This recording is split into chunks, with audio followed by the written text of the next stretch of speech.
It was a storm that gave birth to a god, or maybe a devil. In the year 1816, on a cold and endless night near Lake Geneva, a young woman named Mary Shelley dreamed of a scientist who dared to play God. She was only 18, but in that single nightmare, she created a story that would echo through centuries. This is the story of Frankenstein. Victor Frankenstein was a brilliant young scientist from Geneva. From his earliest days, he was obsessed with one question: what makes something alive? He watched lightning split the sky, studied anatomy, and spent endless nights buried in his books, seeking the secret of life itself. While other students slept or celebrated, Victor prowled graveyards, gathering bones and sinew. He became consumed by one idea, that he could build life from death. In secret, he assembled a body, 8 feet tall, magnificent in form, yet terrible to behold. For months he worked, sleepless and feverish, driven by ambition, and one night under the crack of thunder and the flash of lightning his creation stirred. "It lives," Victor whispered. But the instant those yellow eyes opened, horror seized him. What he had brought to life was no man, but a monster, a grotesque mockery of humanity. Overcome with terror, Victor fled, abandoning the creature to the darkness.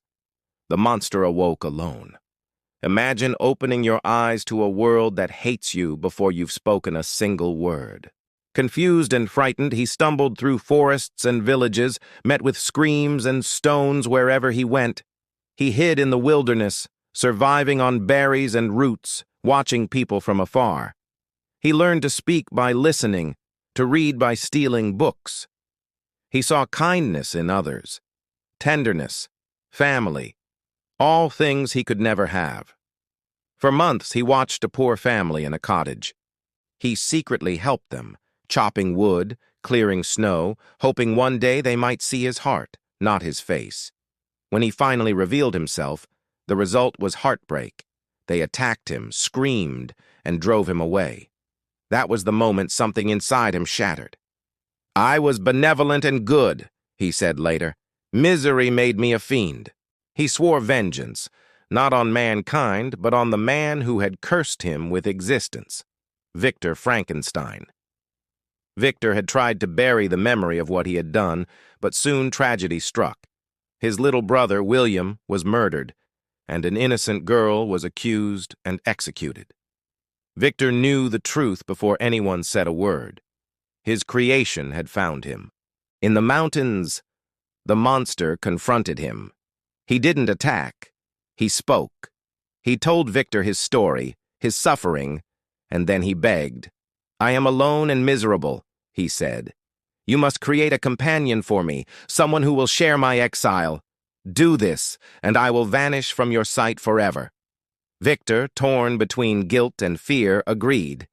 He began again, this time in secret, on a remote island. But as the new creature neared completion, doubt crept in. What if they turned against mankind? What if they bred a race of monsters? In a burst of panic and dread, Victor destroyed his half-finished creation. The monster roared in anguish and rage. "I will be with you on your wedding night," he warned. Before vanishing into the dark, Victor returned home haunted by that promise. He married his beloved Elizabeth, hoping to defy fate. But on the night of their wedding, his creation kept its word. Elizabeth was found dead, strangled, lifeless, her beauty turned to horror. Grief consumed Victor. Everything he loved was gone. There was nothing left but vengeance. He pursued the creature across mountains and frozen seas, a relentless chase between creator and creation. At last, half dead and adrift on ice, Victor was rescued by a passing ship. To the captain who found him, he told the story of his own damnation, how ambition had turned to ruin. Soon after he died, broken and hollow. Moments later, the crew found the creature aboard the ship, standing over his dead creator. But there was no triumph in his eyes, only sorrow. "He is gone," the monster said softly. "He was my father, my only link to the world. And now that he is dead, I too shall die." He disappeared into the frozen wasteland, never to be seen again. Mary Shelley's Frankenstein is more than a horror story. It is a mirror, reflecting our deepest fears about creation, responsibility, and loneliness. It asks the question that still haunts us today: who is the real monster? The creature, made from corpses and rejection, or the man who gave him life and turned away in disgust? It is a story about ambition, love, and loss. About what happens when we reach too far, and when the things we create begin to question us in return. 2 centuries later, the creature still lives. Not in flesh, but in the echoes of that terrible question. Why did you make me if you were just going to hate me? That is the tragedy of Frankenstein, the monster that became a mirror. Thanks for watching.